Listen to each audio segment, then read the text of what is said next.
Mark, hello. Well, you can't gainsay what Eamon Holmes said because he had a ringside seat for a long time, so he knew.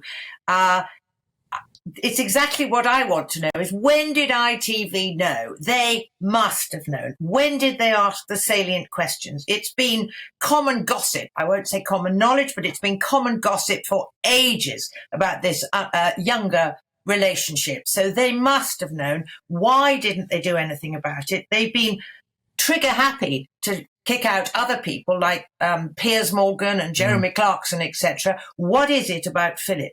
We had all the Q-gate business. That's when I first began to lose all faith in Phillip Schofield. I mean, I was pretty horrified when he came out and said he'd been living a lie with his wife all those years, but, you know, that happens.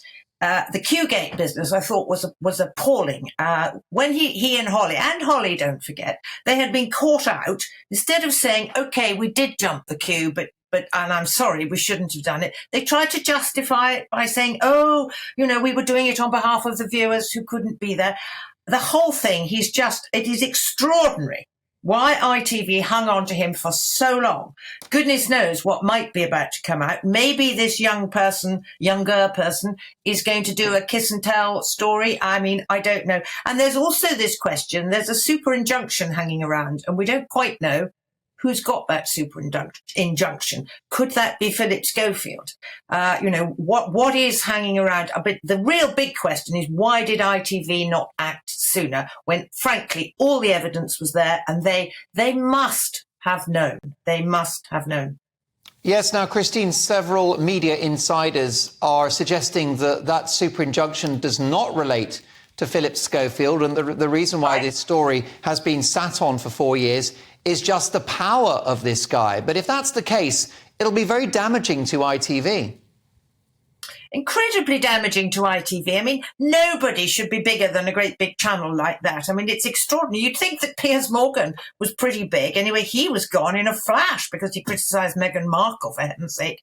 You do wonder what Philip had on them. Clearly, whatever it is gone. I mean, OK, he might have been very good at live broadcasting. You're very good at live broadcasting, but nobody is indispensable. And it is a complete mystery why they supported him for quite so long when there are plenty of other people who could present this morning, plenty of other people who could do it, and they will come along and they'll be doing it. So it is extraordinary. I'm not a media insider, so if you're telling me that this super injunction is not Phillip Schofield, then fine. But you do wonder what he had on them, this power that he had to stop him being sacked. I mean, OK, he presented Dancing on Ice and the Soap Awards. Millions of other people, hundreds of other people could do that perfectly well. So why did they have to hang on to Phillip Schofield? It's extraordinary. But I mean, what a fall from grace, because he was the golden boy. 20, 30, 40 years ago, probably, he was the golden boy. And my goodness, what a mighty fall. What I don't understand is, surely ITV said to him, now look, Philip, there are all these rumours about you having a relationship with X. They would know who it was. Is this true? Either they didn't ask him, or they did ask him, and he lied through his teeth about it. Now, that is, either way, it's pretty extraordinary. You'd think that he would fess up when he was presented with clear evidence of what he must have known that they knew.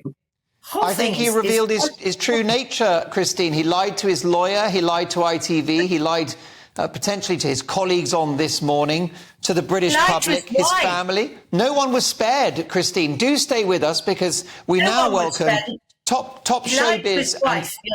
Yeah, and his wife, most importantly. Let's speak to, stay with us, Christine, top showbiz and sport agent Sky Andrew. Sky, your reaction to this? My reaction is that firstly, you should let Christine host the show. Correct. Secondly, look, we've got death, taxes and agents not saying good things about each other, but here we go. His agent dropping him is significant. And I'll tell you why, because the mark of a good agent is something called critical management, where when a client is in trouble, that's when you come out and then you protect them. But his agent has obviously decided that he's just not, you can't protect him.